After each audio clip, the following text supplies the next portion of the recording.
sa tao, kapos sa kapwa. Ganun naman karami ang inalay na dugo ng mga bayani sa ating lupa. Ilan na ba ang buhay na inalay upang maging malaya? Ngunit bakit sa lukuyan ng kabanata ay pagnakawan ng palay itong minahal na bansa?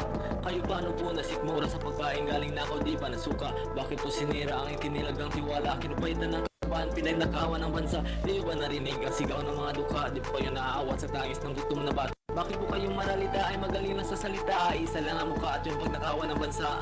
Tanong lang po, bakit nyo po yan nagawa? Bakit? Bakit pinabayaan?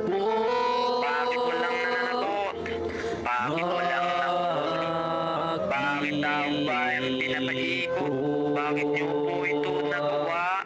Bakit nakurakot? Bakit pinabayaan?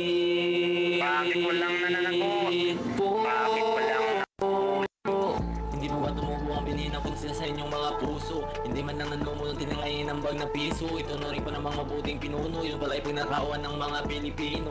Ano po inyong pinagdaanan na tila kayo sinaliban ng pagkagahaman? Na kung saan ang bansang pinanggalingan ay nagawang pagnakawan? Ano po ang umudyok? Ano po ang tumukso? Problema po ba sa ang mata? Kayo't nasilaw sa ginto.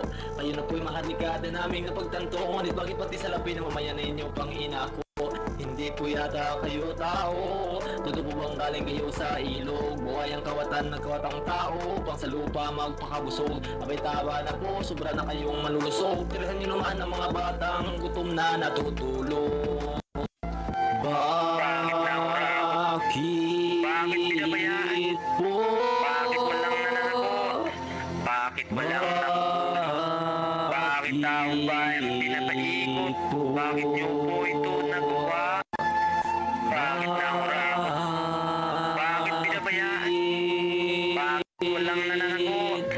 Bakit walang nahuli? Sa inyo na po ang pintuan ng inyong kalooban. At namandala naman po kayo ng ligaw na kabutihan. Anin po umaako na kayamanan kung hindi mo rin madadala sa kamatayan. Mas mainam pa rin ang ikwentong kasaysayan na kung saan nandun ang malinis na ang iyong pangalan. Maawa naman po kayo sa inyong mga sarili. Sanay kayo na pong bumalik sa pagiging tao. Ang karugtong ng buhay po din nabibili. Sanay tama na po ang pagpaparami ng piso.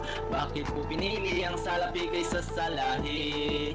Pinagkaitan ng lipi, dinibisan pa kayong manggi. Ikaw'y tunay na Pinoy, Pilipino ang nananalaytay na dugo. Ikaw ang pinagkatilaan upang bumunuan itong pulo.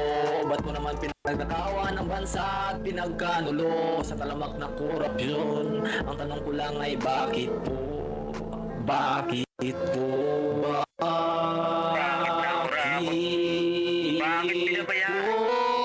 Bakit walang nananagot? Bakit walang nahuli? Bakit taong bayan pinapaikot? Bakit nyo po ito nagawa? Bakit nakurakot? Bakit pinabayaan? Bakit walang nananagot?